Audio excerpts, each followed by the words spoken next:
Hello, welcome everyone. Thank you for joining us for our second All Levels Leadership webinar.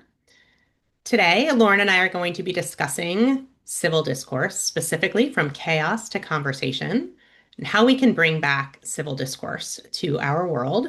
I'm Jess Bunin. I am the coaching lead of All Levels Leadership and a critical care physician on my off days. Lauren, would you like to introduce yourself? Yes. Hi, everybody. Thank you for being here. I'm Lauren Weber. I'm a clinical cardiologist and the lead of strategy at All Levels Leadership. Thanks, Lauren. I'm going to start today's talk with a quote that just speaks to me.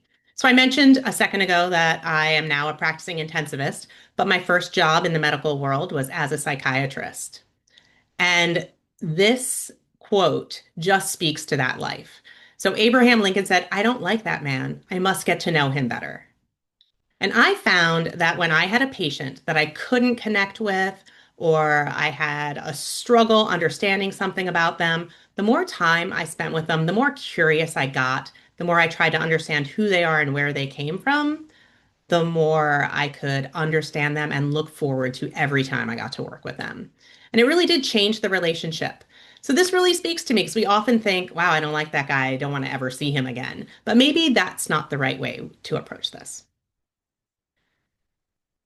My interest in civil discourse started relatively recently.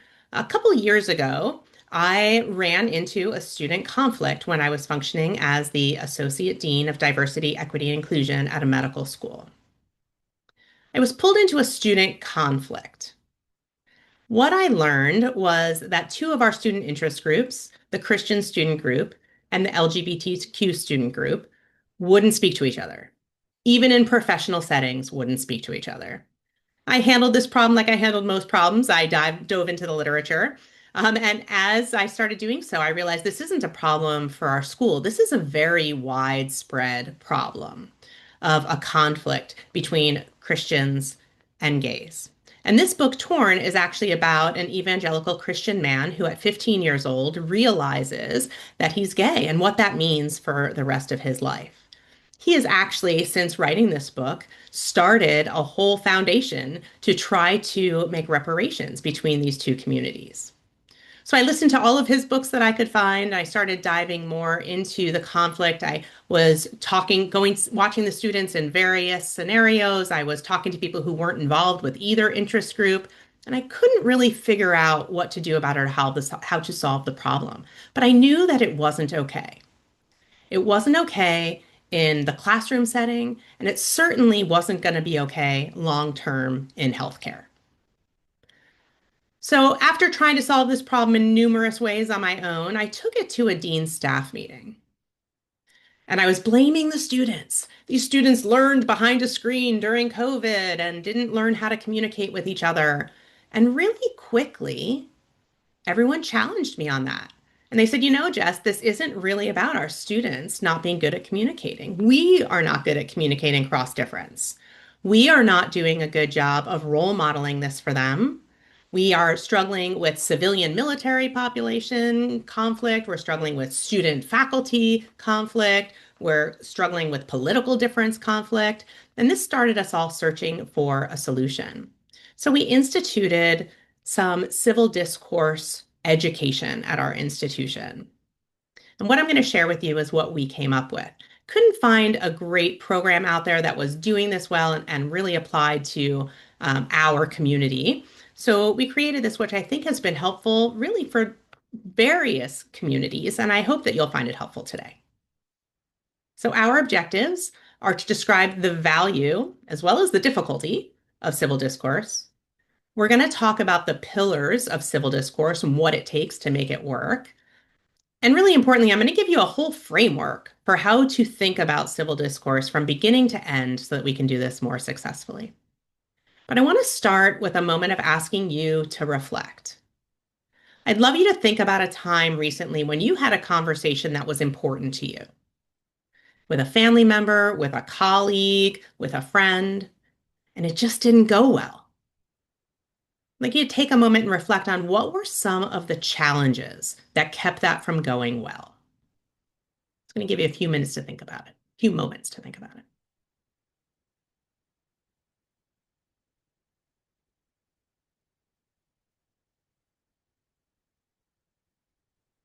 As we go through the rest of this session, I'm going to ask you to keep that in mind and try to notice what parts of what we talk about today may have made that better.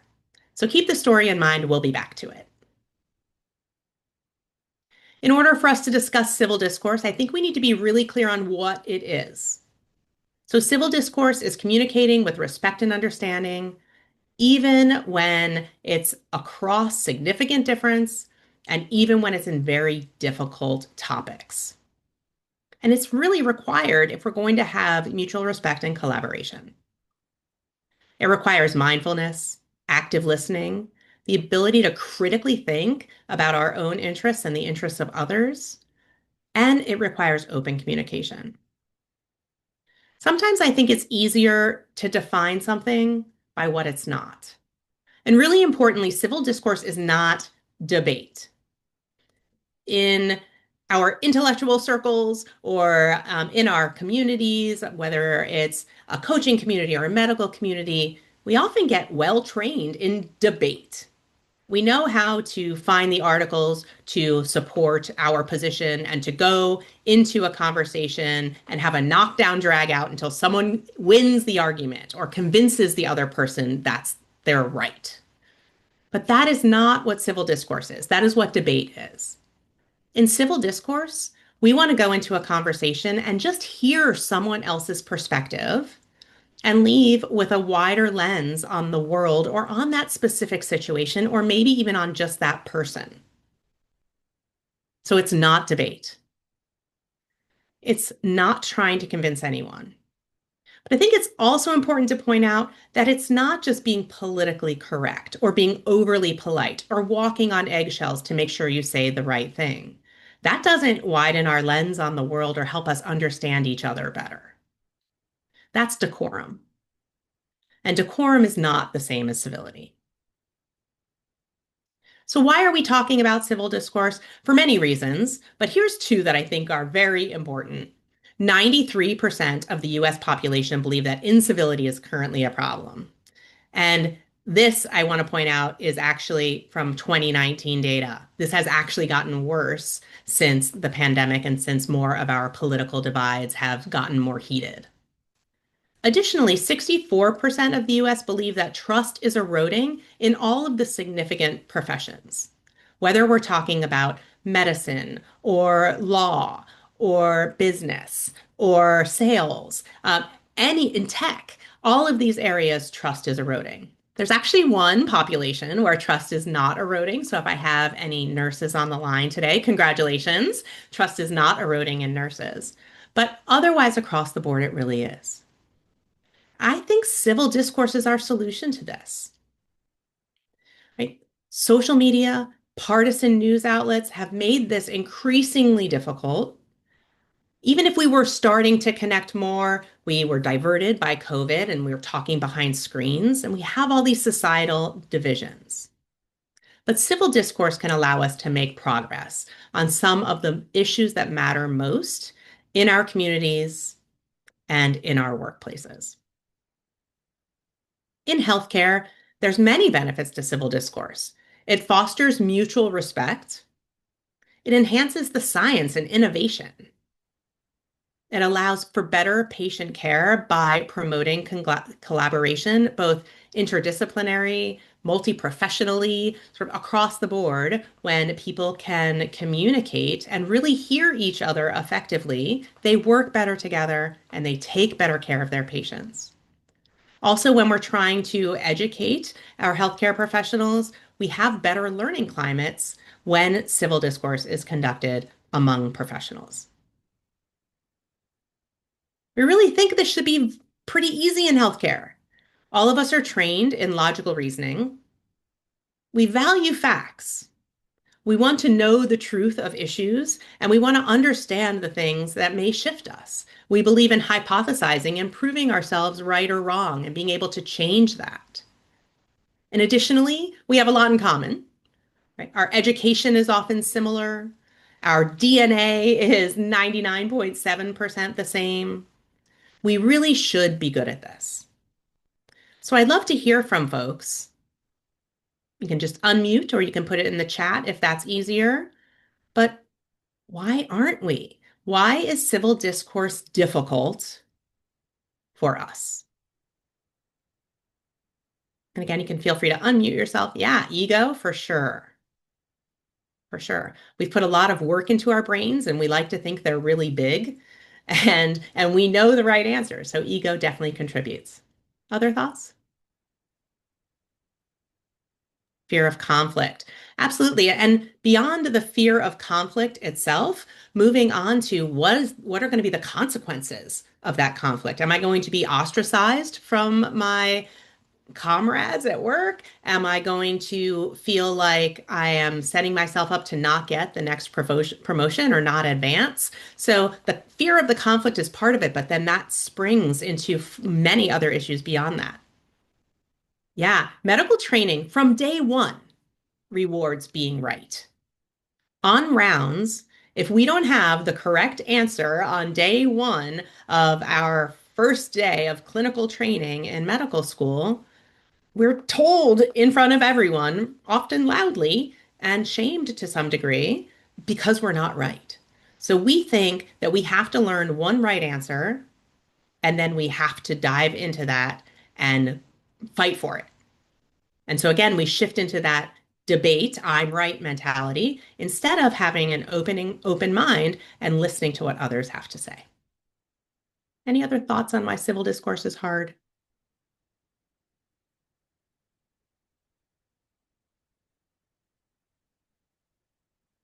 Okay, well, I'm going to give you a few other thoughts. So I believe that this is even more difficult for intelligent people than for folks who have of lower intelligence. Because again, we have that strong sense of knowing. We've worked a long time on developing our education, and we want to convince others that we know the right answers, that we have done all of the right things to prove the right answers, and we are going to move forward with that belief. We tend to surround ourselves with like-minded individuals who are often going to tell us we're right. Again, because as George mentioned, there's a fear of conflict. Our online interactions convince us that we're right, right? We make connections with people who think like we think. And so conversation is more challenging because we don't know the tone of someone. And so we either decide that the tone is something we like and we're going to agree with that person, or we're going to strongly disagree, but we're not going to truly listen to the argument in either direction. And then there's this idea of the agony of the super smart. Take a ride with me for a second back to your junior year in high school, and it's the last period of the day, and the bell's about to ring, and you get to go home for the day. And the teacher has been droning on about the same concept that you fully understood about 15 minutes ago. But there's someone in the front row who keeps raising his hand and asking the same question in a different way because he just doesn't get it. I'm sure that's never happened to anyone on this call ever. It definitely didn't happen to me. I was not in that scenario. Didn't feel that with a passion in my heart as I said it. But that's the agony of the super smart. We think that other people ought to be able to learn as quickly as we do. They ought to be able to think like we do and come to the same conclusions. And we get really frustrated and annoyed when they don't. Also, we have these challenges of the ABCs that make civil discourse very difficult. We don't have a lot of time in our day-to-day life, and we certainly don't have a lot of time to check every single one of our assumptions. So, without even thinking about it, we make assumptions about people and we drive forward through our day without stopping to ask if our assumptions are correct. On top of that, our biases are what drive those assumptions. And when we become busy, tired, getting multiple inputs from multiple directions, our biases take over. And now we make even more assumptions about people. And as I mentioned earlier, we're pretty certain we're right. And we don't want someone to tell us that we're not. And so we don't want to hear someone else's opinion unless they're open to being convinced that ours is right. So now I'm going to talk you through the framework I mentioned. We call it safe talk, and it begins and ends with positive intent. So if you're going to go into a conversation where civil discourse is required, you have to assume that the other person wants to hear your side of a story. You have to believe that they want to understand, they want to have a conversation, and they don't just want to argue. And so to do that, you have to set the stage. You have to set the ground rules, the expectations, and think about how might I set a psychologically safe environment so that we can say what we mean to each other, but say it in a way where we hear each other and move forward together instead of where we yell at each other and move farther apart. We have to actively listen to what the other person has to say and find some form of common ground between us. Discussions just go differently when you start in the middle and move out than if you start at the periphery and then try to move together. It doesn't happen. So that finding common ground is key. Want to think about how we can move forward in the conversation with respect and empathy, considering the perspectives of others and doing that with compassion. Taking some time to rethink. Maintain curiosity about your own beliefs, what you consider facts, what you consider truth, and reimagine that maybe it isn't the only way it could be. Assess your own emotions, because often the thing that will get us off track in discussions is the defensiveness we feel when someone tells us we're not right. And we're going to teach you how to have an oops and ouch conversation. Looking at the interaction, taking time to reflect on what's working, what's not working, and then again, ending with positive intent. So kindling some connection with that person so that you can move forward with a plan to continue to build on the relationship you're forming, continue to understand each other more effectively. So this is our framework. In order to successfully work through this framework, we have to fully understand the pillars of civil discourse. We're going to go through each of these one at a time. So the first is psychological safety. Next is active listening, then seeking common ground, rethinking, and then developing and practicing constructive conversational skills. The very first rule of civil discourse is that if it is not safe, do not engage. And I like to use an example here of a story my father shared with me once. So he was at my uncle's house for a holiday for Hanukkah, and was at a party. Needless to say, not everyone at the party shared the same political beliefs. And someone came up to my father and said, "What do you think of abortion?" And instantly my father like backtracked and tried to get out of the scenario because clearly this individual was not in it to have civil discourse, to understand my dad's perspective. He was up for an argument. So it clearly was not safe. So certainly recommended that he did not engage. So be aware of this. Not everybody is ready for civil discourse. If someone's angry, if someone's tired, it's not going to be a good time to pursue it. If someone just isn't of the mentality that they want to broaden their lens and understand each other, then it may not be a safe person to do it with either. So keep this in mind at all times. But then I'm going to shift on to the idea of psychological safety, which is a little bit different than overall safety.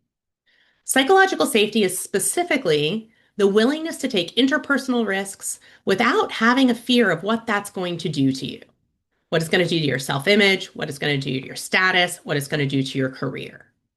And taking risks by asking hard questions, by pushing someone on a decision they've made to see if it's right or wrong, and knowing that you can do that because there's enough trust between you to know that you're trying to do it to achieve the best outcomes. You're not trying to do it to harm each other. Individuals in psychologically safe environments ask more questions, seek feedback, admit mistakes, and suggest new ideas more freely. This is a quote from Amy Edmondson. Amy Edmondson has done the bulk of the initial work in psychological safety by studying teamwork in various environments, healthcare being one of those environments. She studied units in hospitals where there were lots of complaints filed and lots of intense discussion happening. And it was trying to hypothesize why that was. And it must have been because people were uncomfortable and unhappy, and they must have been the unit that wasn't doing well. And then she looked at other units where there weren't any complaints filed. People didn't seem to argue. They seemed to sort of blindly accept what each other said and thought that that should actually be the units that performed very well. And what she found was actually the opposite. The units that were able to file complaints and challenge each other and have the difficult conversations in real time, they had better patient safety, better outcomes, more innovation, more teamwork, and felt more valued at work, as opposed to the others that were going there to do their jobs but weren't willing or didn't feel safe challenging each other. So, why does this matter? This matters because individuals in psychologically safe environments have less burnout, they're more likely to stay at their job, they're more likely to take risks and be more innovative, and they give each other better feedback for growth.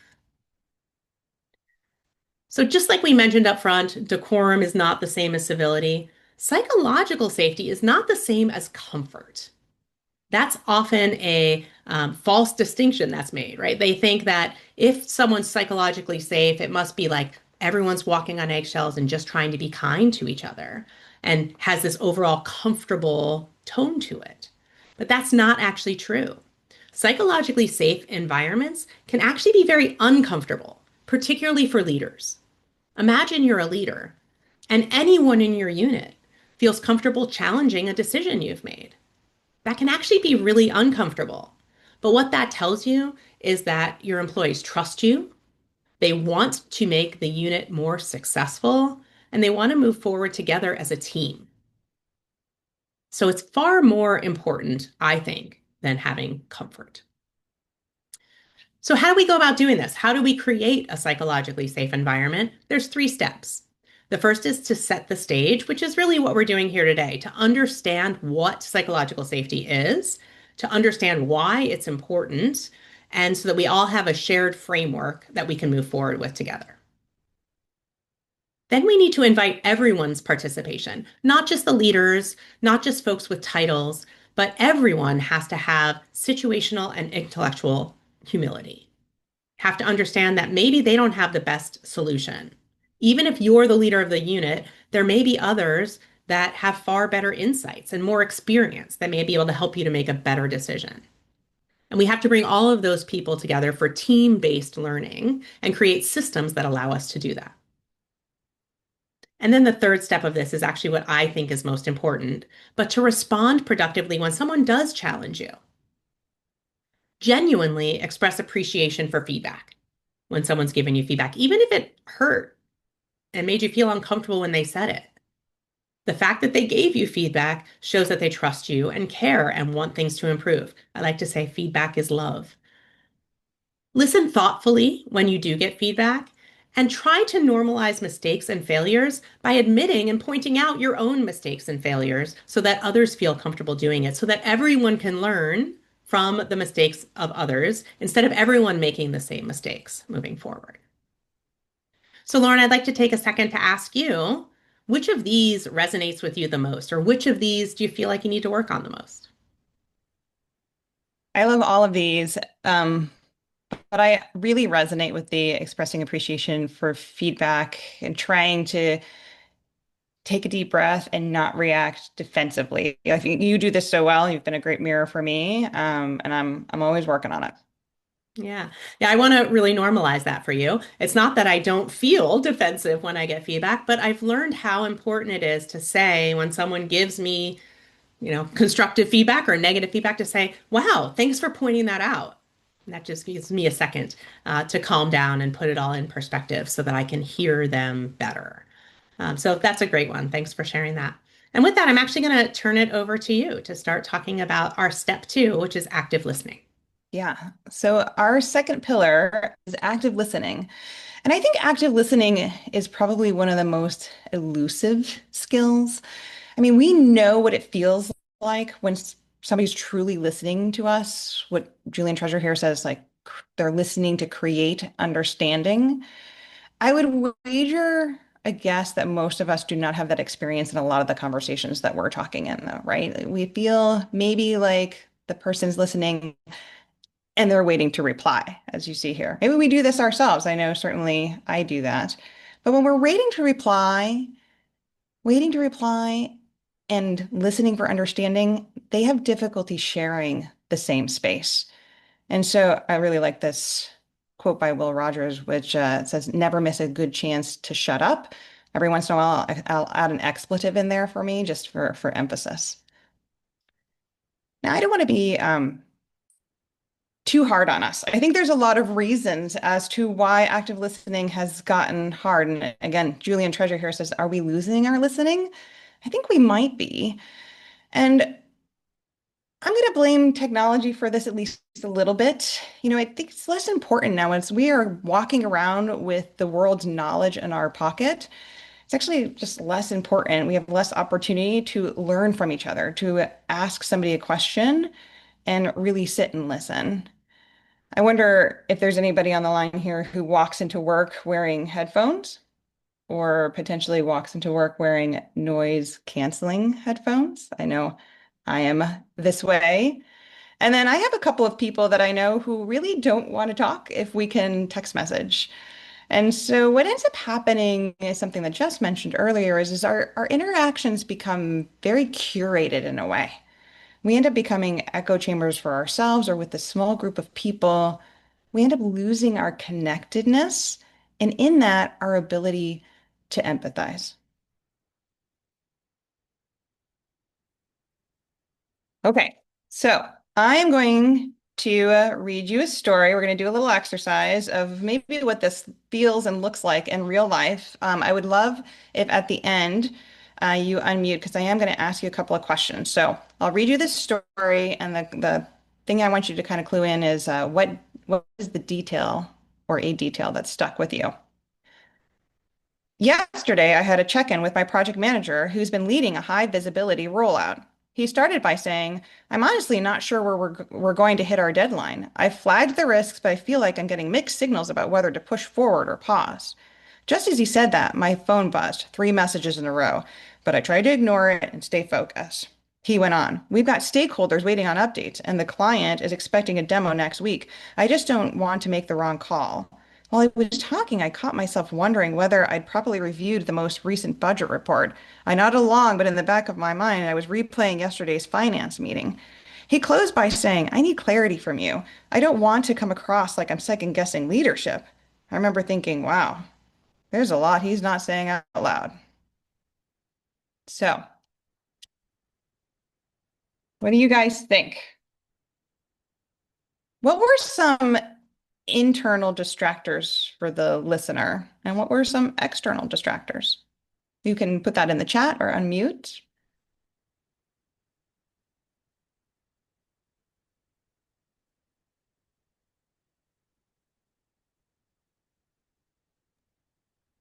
Well, one of the external distractors was the cell phone buzzing and not having your phone on do not disturb if you're having what's, supposedly an important conversation. Yeah, absolutely. George said that, the text messaging, the same thing. Internal dialogue, I love that.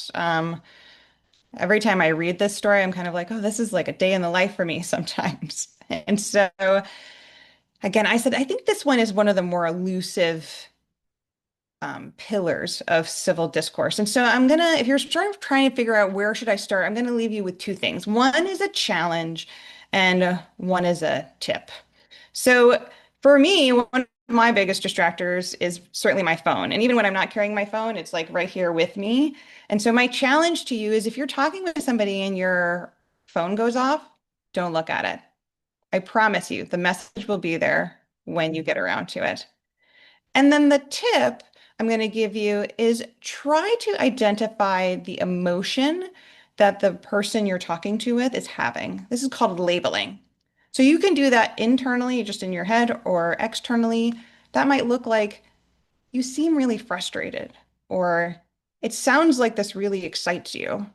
And what you'll find is that if you're listening to identify the emotion, it really clues you in to the conversation. You almost can't help but actively listen. So try it out. We'd love to know how it goes. We're going to move to our third pillar of seeking common ground. This is probably the foundation of civil discourse and why. And that is because when we sort of start from the middle, like Jess said, and when we find something that unites us, we're able to build understanding. We're also able to diffuse tension better. So if I find that, like, I went to the University of Florida and you went to the University of Florida and we're both Gators, there's something that brings us back to each other. We can kind of take a deep breath, allows us to collaborate better. Common ground, I would say, is not only a pillar of civil discourse, but really a pillar of influence.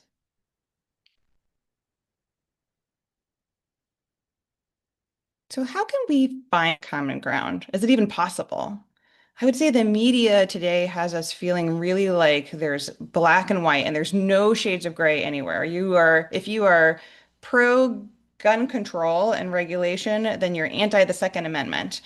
And we really know that there's actually a lot of gray in between.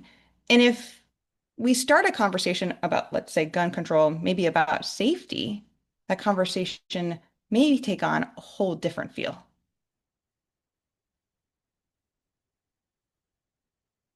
So the good news is that finding common ground is pretty easy. And it starts by sharing our stories. So I mentioned I went to school at the University of Florida. Pretty easy to connect with another Florida Gator. And so again, we have those shared values. It's going to bring us back. I really want to challenge you to add complexity to your discussions and to your stories. It just increases the likelihood that the other person you're talking to is going to be able to cue in and identify one of those shared values. The other piece that adding complexity and sharing stories allows us that is really important is this ability to acknowledge ambiguity. And what I mean by that is being able to sit in this space where two things are true at the same time. So maybe I am for gun regulation and I'm also for the Second Amendment. And what does it feel like to have a conversation from that place? It also helps turn the temperature down, I would say. So we avoid the extreme language and the hyperbole. The always and the nevers fall out of our language, out of our discourse, and we start saying maybe, I don't know, or maybe.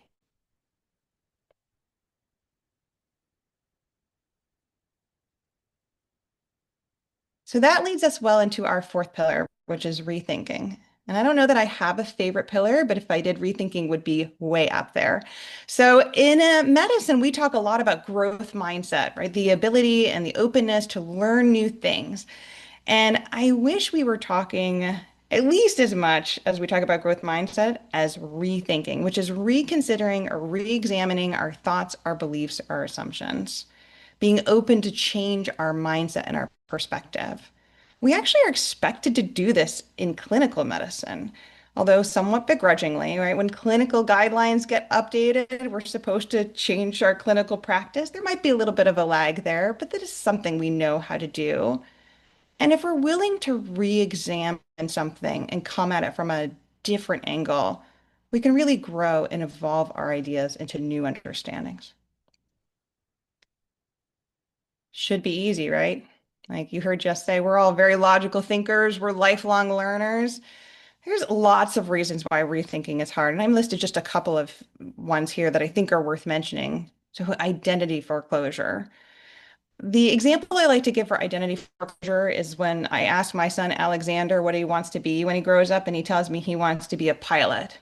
And then I start introducing him and saying, this is Alexander. He wants to be a pilot when he grows up. And without really knowing it, we sort of start to narrow down how people might see themselves or what it is that they're going to do with the rest of their lives. Cognitive entrenching, this is big in medicine. Certainly, I've experienced this. That's the it's always been done this way here kind of thing. The sunk cost fallacy. I'm certainly susceptible to this one. The story I like to give about that is, we're going to try to go through something maybe we don't want to do because we're afraid to lose value. So let's say you've bought concert tickets And the day of the concert comes, you've had a crappy day at work, you're not feeling very well, it's cold, it's rainy outside, and all you want to do is sit on your couch in your fuzzy socks and drink hot cocoa. But what do we do? Like, well, I don't want to waste the money that I spent on the concert by not going, even though the money's not coming back to you, regardless of whether or not you stay home comfy on your couch or you go sit out on the rain. And then, very practically, we've never learned it. We don't practice rethinking. But if we can push ourselves to do this and re-examine, something really awesome happens. We get to shift those ABCs into something better. So instead of assuming, we start asking. Instead of living in our bias and in our echo chambers, we surround ourselves with more balanced perspectives. And instead of being really certain, we get curious.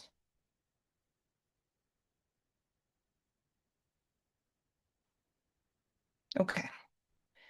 So we promised we were going to give you some constructive conversation skills. We've hit on a lot of these and we want to demonstrate some of them. I'm just going to make kind of notes of two of them that we haven't discussed. And one is when we're having civil discourse, we want to make sure we stay focused on ideas. We don't attack people and have them feel shamed for the way that they feel. And then we mentioned defensiveness a little bit, and we are going to really try to get to a place where we're going to let go or back away from defensiveness so we can enter a conversation in a more spot.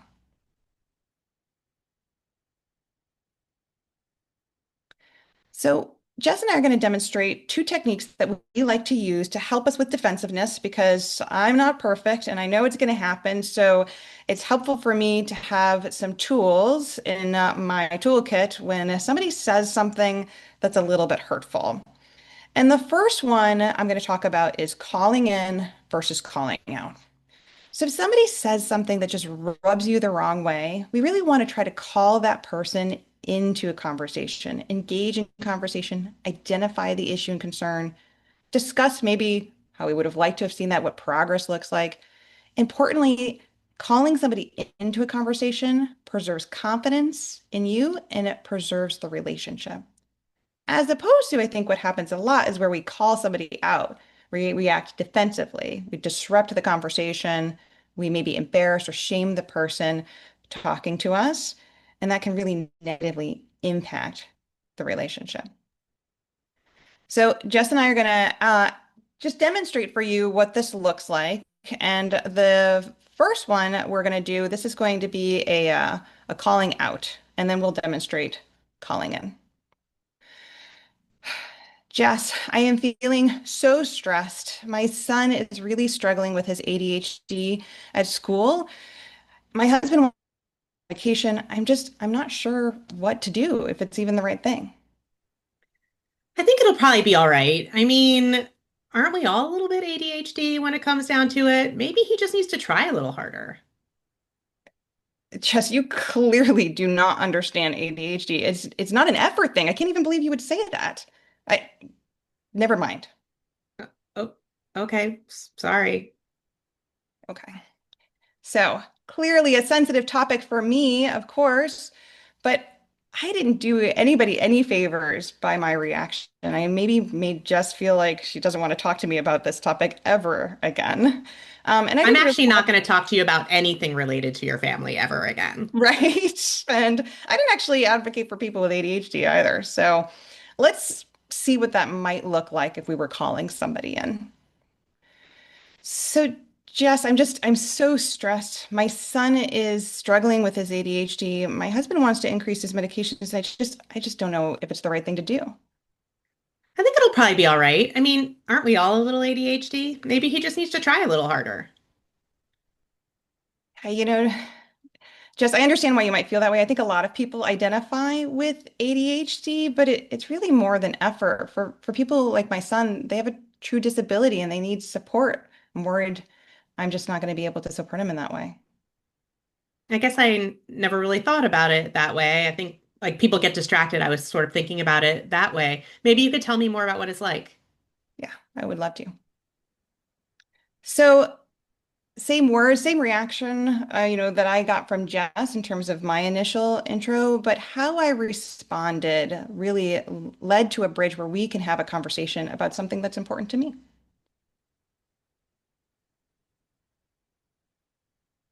Okay, so our second technique, the ouch and oops. So again, somebody has said something that hurts your feelings, and sometimes it's just as easy as being able to say, ouch, that hurts, or oops. This is very good for me when I put my foot in my mouth, which sometimes I do. So here's an example of what that might look like.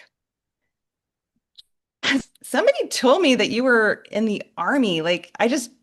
You don't look like somebody who's in the army, really? Ouch. Lauren, that's really hurtful. I don't know why you would say that because I'm a woman or because I'm kind of short or I don't look that strong. I don't know why you would say that to me. Ouch. Oops, I didn't think that through. I'm really sorry. I would love to hear about your time in the military. Sorry about that. Yeah, I mean, I'd be happy to talk about it. Thanks.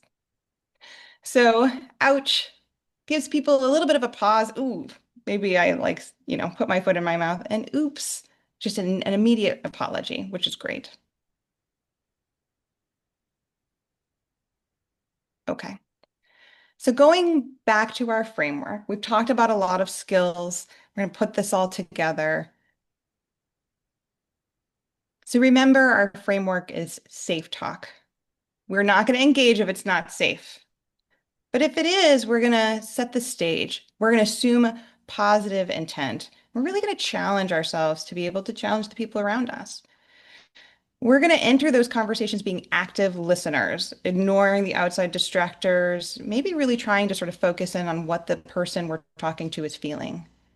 We're going to find those common ground by sharing our stories so that we have something that ties us together for us to come back to. We're going to embrace respect and empathy. We're going to push ourselves not just to learn, but to rethink, re-challenge, and challenge ourselves about our assumptions. We're going to assess emotionness. And sometimes if we get it wrong, we might say, ouch, we might say, oops. We're going to, oh, my book thing is blocked, sorry. Look at each interaction, take time to reflect, maybe talk about this with a friend if things, didn't go well or did go well. What would you want to do again in the future? And that's going to help us really kindle this connection and commit ourselves to moving forward.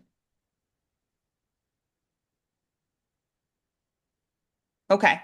So at the beginning, we asked you to think about a conversation that you've had recently that didn't go well. And this is a time where we would really love to hear from you about what could have gone better. Were any of the things that we talked about, psychological safety, active listening, common ground, rethinking, the communication skills, do you think any of those were at play? Maybe you could use some of those to do it better in the future.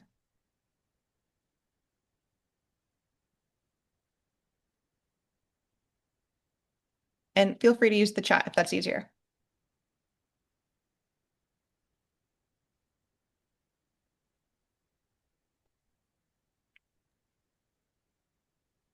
I would say just in general, even not a specific conversation, but active listening is something that I personally could, or something that I need to personally make more reflexive, whether I want to or not. I do find myself sometimes waiting to talk as opposed to really listening, thinking about what my response is going to be, and it's just something I need to continue to work on internalizing. Yeah. Yeah, see, I really think that we fear that people think we're not smart or we don't know the right answers or we don't care if we don't respond to someone right away. But if we take a deep breath and process what they're saying before we respond, people actually really like that. They feel heard. They feel like you are taking the time to process everything they said to you. And so we have to get past that idea of, wow, people aren't going to think I'm smart if I don't know what to say right away. Like it's totally okay to give yourself a moment there. Thanks for sharing that. We appreciate the vulnerability. Yeah, absolutely. And George put in the chat also about active listening and listening for the emotion of the person that you're interacting with. I try that out, George. We'd love to hear how it works. I think you'll find that people respond really well to that. Okay. Well, thank you, everybody. So thank you again for joining us, and we really believe in civil discourse. We believe this is important. We think really, we've always needed it, but now more than ever, we really need to be able to talk to each other across difference. It starts with active listening and finding common ground. It comes with this willingness to rethink. But if we commit ourselves to it, we really end up building an atmosphere that is set up for collaboration and respect. And if anyone's interested in hearing another version of this, we have a 90-minute version where we do have formal activities built into every one of the pillars. So we can work on this in real time, practice some vulnerability with people around us, practice thinking on both sides of an argument, practicing that active listening and what it feels like and to feel the difference of how we listen on a regular basis versus how we do it when we actively do it. So please don't hesitate to reach out to us if you have any thoughts on wanting to do this better in your institution, in your group, in your home. We find a lot of folks say, wow, this really worked with my teenagers. I really appreciated it. So we're up for any of those conversations. And with that, we'll take any questions.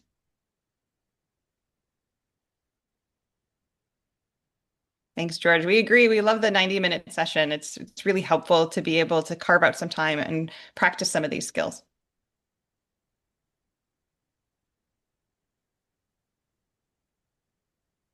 All right.